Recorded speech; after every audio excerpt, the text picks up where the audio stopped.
Changing the Wi-Fi on your Rogers Ignite TV box is straightforward.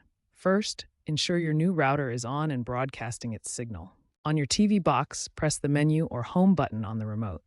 Navigate to Settings, then Network, and finally Wi-Fi Setup. A list of available networks will appear. Select your new network and enter the Wi-Fi password.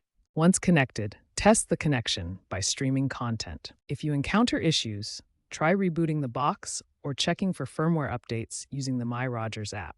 This app can reduce setup errors significantly. This process works because your TV box is essentially connecting to a new wireless access point, updating its stored network credentials.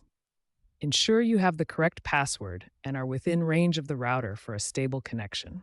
If all else fails, contact Rogers support for assistance. WPS, or Wi-Fi Protected Setup, offers a faster, password-free way to connect your Rogers Ignite TV box to Wi-Fi.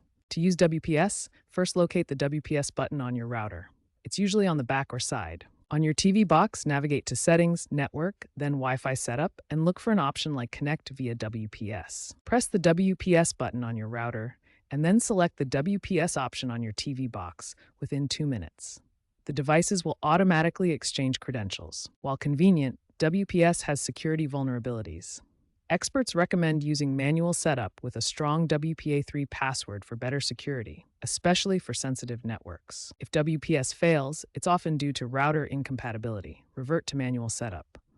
Remember, while WPS simplifies the process, prioritizing security is crucial for protecting your network.